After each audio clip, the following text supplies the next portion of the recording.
Hello, CBC friends and family. My name is Jim Hottenstein, and I'm one of the pastors here at Community Bible Church. And this morning, I want to share with you how God has been using 1 Peter 1 in my life. I'm sure by now, most of you have heard that last week I was diagnosed with colon cancer. I had surgery on Wednesday, and they removed a cancerous tumor about the size of a baseball from my colon. So I'm very much in recovery mode. But I want to kind of share with you how God's been using 1 Peter in my life, 1 Peter 1. But to understand that, you almost have to understand the backstory about how we got to this diagnosis and how we got here. I'm sure some of you are asking, like, how did this all go down? So I want to kind of give you a brief backstory. So last summer, in late July or early August, I had flu-like symptoms that lasted for a couple days. And after like the third day of flu-like symptoms, I remember thinking to myself, this is not flu season, and I don't know anyone else who has the flu. And so I went to the doctor, and they tested me for Lyme's disease and immediately began putting me on an antibiotic to treat Lyme's disease. And a couple days after getting back from the doctor's office, a bullseye rash showed up on my right calf, and so I knew that we were on the right path there of treatment for Lyme's. About a week after I finished the antibiotics for the Lyme's, I developed this pain on my left side. And I thought it had something to do with complications to the Lyme's disease or maybe the antibiotic they had me on. And so I called the doctor, went to see the doctor, and it was a pain unlike anything I've ever experienced before. I knew it wasn't like a pulled muscle or anything. It was something that was internal. So I see the doctor, they examined me, and I remember the doctor just kind of saying, I don't think it's anything to do with the Lyme's disease. I don't think it's anything to do with the treatment. I think it's just that you must have eaten something that inflamed your intestines a little bit. So if you just eat a soft diet for a couple days, it should go away, and if it doesn't, come back in and we'll test you. We'll run some more tests. So I did that. I ate a soft diet for a couple days. The pain went away. I went on with life. Well, that pain came back probably 2 or 3 times over the winter months then, and every time it did, I just did the same thing. I just ate a soft diet or just stopped eating for a little bit, and the pain would go away, and I would move on my way, and I never thought much more about it. But then in March, right in the middle of the COVID shutdown, I had another flare-up, another episode of pain in my left side. And this time I remember distinctly because it was a Wednesday afternoon. I was working out in my basement because of the shutdown, and I was on a Zoom call with Pastor Jeff late on a Wednesday afternoon. And the pain got so intense, I just had shooting pain in my side. And I remember thinking in that Zoom call, I didn't say anything to Jeff. I just was kind of gutting my way through it.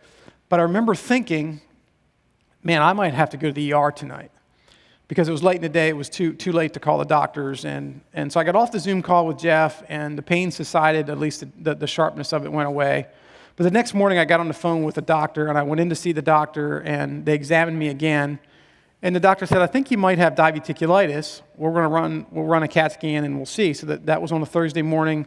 Friday morning, I went and had a CAT scan done, and the results, they said, sure looks like diverticulitis, and so they put me on an antibiotic for that. And they also sent me to see a GI surgeon in Hershey. And so I go to see the surgeon, and because one of the things you can do for diverticulitis when it's really bad is they can take that section of the colon out and kind of reconnect the colon together and take care of that. And so I went to see the surgeon, and he said to me, he's like, we're not ready to do surgery. And then he added the word yet. So we're not ready to do surgery yet. And for him, he had only seen basically one episode of this on my medical chart, even though I had multiple episodes. And I walked out of there thinking, man, I really don't want to have to do surgery if I don't have to. And so I ran the course of the antibiotic. Oh, and he also told me, you got to get a colonoscopy. You got to get a colonoscopy. So we got to confirm that this is really diverticulitis. So this is April that this is happening. And so I leave that appointment. I'm taking the antibiotic. I'm feeling better. The pain's going away. Talking to some friends that had that surgery, and they all kind of said, once you have that surgery, you have to change your diet anyway because you don't want to continue to develop more diverticulitis after you have the surgery. And so in my mind, I thought, well, if I have to change my diet afterwards, I might as well change my diet before and see if I can avoid surgery. And so for May and June, I ate just on my own. I just changed my diet, ate really well. I ate a lot of fresh fruits and vegetables, no processed food, no processed meats. Just really changed my diet. But as time went on, I was feeling worse, not better. And in the meantime, they called to schedule my colonoscopy, and I got on the phone with the nurse, and We had a date set, we had an appointment set, and she was explaining to me what I need to do to prep for that and everything. And in the course of the conversation, I had told her that I had another flare of this, another flare of diverticulitis, because soon after I was off the antibiotic, I had another flare of it. And her tone changed, and she said, well, we need to postpone this colonoscopy then, because we can't do a colonoscopy when you're inflamed with diverticulitis, because while the risk is small, there is a small risk that we could hit that inflamed area with the camera and perforate your bowel, and that would be really terrible. So you need to be 6 weeks free of any kind of diverticulitis flare. So we ended the phone conversation basically with saying, I'll get back in contact with them when we're 6 weeks free. So meanwhile, I'm changing my diet. I'm not having any more flares, but I'm having now just this continual low-grade discomfort in my side. And, I was eating well, but I wasn't feeling better. So in the middle of June, I went to another functional medicine doctor and a nutritionalist. They put me in an even more strict diet and said, we think we can solve this with diet. And so, again, I was eating well, hardly what I was allowed to eat wasn't much, but everything I was allowed to eat, I was really healthy stuff, whole foods and all that. And after a couple of weeks of eating that way, I still didn't feel any better. And I remember going back to the doctor and saying, and there's a whole bunch of other stuff they did. They ran blood work and all this stuff. But I went back to the doctor. I remember saying to the doctor, I don't think we're hitting it yet. We're not getting to the root of this. And as we talked, I said to him, we haven't ruled out cancer. We haven't done any tests for that. And I remember he pulled up my lab work, and he looked at my blood work, and he said, your blood work doesn't indicate that. And so I asked him if we could run another batch of antibiotic, because I thought, man, if we can just get this inflammation tacked down in my side, maybe with the diet we can move forward. And so we ran another round of antibiotics in early August. And I felt great on the antibiotic. After the antibiotic helped, it took the pain away for a week. So did 2 different times I was on an antibiotic, and 2 different times it took the pain away for 1 week. And exactly a week after I was done with the antibiotic, the pain came back. And so this pain came back on Friday morning of Labor Day weekend. And I was so discouraged. And then that Friday and Saturday, I'm a go-getter, and we were home for the weekend. It was a holiday weekend. I had big plans of stuff I want to get done around the house. And that Friday and Saturday, I just had zero energy. I was so lethargic.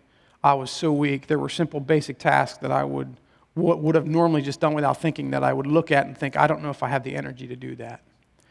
And then that Friday night, I spiked a fever, and then Saturday night, I spiked a fever again. And so we came to Sunday morning.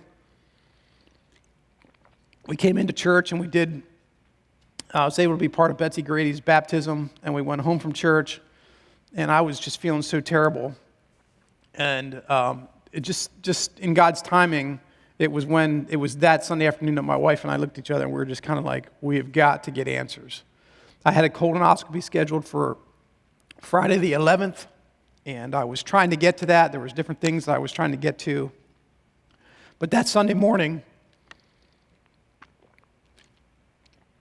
I wasn't sure I was going to make it to Friday to get that colonoscopy. And I still had this low-grade pain. I wasn't sure they were even going to be able to do it. So we talked about, what do we do? Here it is. It's a Sunday. It's a holiday weekend. I knew our options were to wait till Tuesday morning and call the doctor. But things were so bad, I didn't know that we could wait. And so we made the decision that we were going to call John King, and we called Dr. King and spoke to him for a couple minutes and talked about, what do we do? And after talking with John, we made the decision that we were going to go to the ER. So that Sunday night, we went to the ER. And they ran a CAT scan when we got to the ER, and they said, yep, looks like diverticulitis. We're going to keep you, because obviously there's something, we need to deal with this. And so they admitted me that Sunday night, and then on Monday morning, I met with the GI doctor, and the GI doctor said, hey, you got to get a colonoscopy. And I said, yeah, I know, I got one scheduled for Friday. And he said, are you really intent on keeping that appointment? Because he said, I'm thinking, you're in the hospital, we can do this tomorrow, and we can figure out what's going on. And I said, man, I was so desperate. I said, absolutely, let's do it. I said, but can we do it? Because I said, I can feel it's inflamed. And I was told we can't do it if it's inflamed. He said, I looked at your CAT scan, and he said, it doesn't look that terrible. And he said, it doesn't look that inflamed. And he said, I think we can safely do it.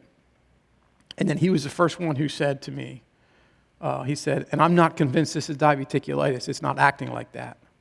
And he didn't say what it might be. He just made that statement, and it stuck with me. And so we prepped for the colonoscopy. That's Monday night. Tuesday morning, we did the colonoscopy, and as I was coming back awake after being asleep for the colonoscopy, they explained to me that what they found was a cancerous tumor. And the real God thing was, because we were in the hospital and I was already cleaned out from the colonoscopy, they were able to say, we can get you in for surgery tomorrow. And so stayed on a liquid diet through Tuesday, and they were able to do the surgery on Wednesday. And there's a couple other really cool God stories that go along with that I can share with you at some point. But while this was happening, like in the beginning of August and during the month of August, I was doing okay during the day because I could get through the day. But when I would get to my bed at night and I would lay down on my pillow and I was alone with my thoughts, there was about a week and a half period there where I really, really battled fear, like in a way that I haven't for a long, long time, maybe ever. Because I would lay there in my bed, and sometimes it was while I was drifting off to sleep, and sometimes it was I'd wake up in the middle of the night and think about it because I knew something was really wrong, but I didn't know what it was.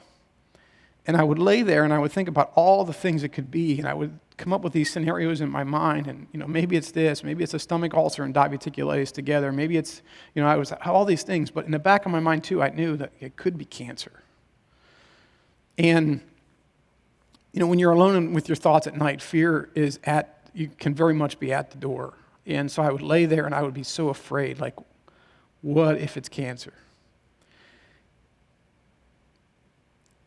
Originally, I was supposed to preach the message this morning on 1 Peter 1. And so while I was having those fears at night, during the day, I was prepping for my sermon on 1 Peter 1. And the way I prep is usually about 6 weeks to 2 months out. I just start reading the passage, and I just read it over and over and over again and try to get it in my own heart. And so I'm reading 1 Peter 1. And these words begin to mean a lot to me at night when I was battling fear. Verse 3, blessed be the God and Father of our Lord Jesus Christ. Why is he blessed? Well, there's a lot of reasons for that, but he gives us a reason for that in the second part of that verse. Because of his great mercy. Because of his great mercy, he has given us new birth. Interesting phrase there, he's given us new birth. I wonder if Peter's not hearkening back to Jesus' conversation with Nicodemus in John chapter 3, where he talks about being born again, and Nicodemus says, born again? How can I be born again? How can I enter my mother's womb and be born again? And Jesus says, no, it's not a physical birth. It's a spiritual birth. Just like you've been born physically, you need to be born now again spiritually. And Peter's referencing that and saying he's given a new birth. And when someone is birthed, they're birthed out of something. They're birthed out of the womb, and they're birthed into something. And he has birthed us into a living hope. A living hope. Through the resurrection of Jesus Christ from the dead. And we talk a lot about the cross, as we should. But it's not just the cross that seals this living hope. It's the resurrection of Jesus Christ from the dead. There were a lot of great religious leaders over the years, and they've all died. Only Jesus has been resurrected again. So he's birthed us into this living hope. And this living hope is the idea that when we're alive in this life, we have Christ with us. We have the Holy Spirit living in us. We are not alone. We are not alone. We're never alone. We have this living hope. And then verse 4 adds to that.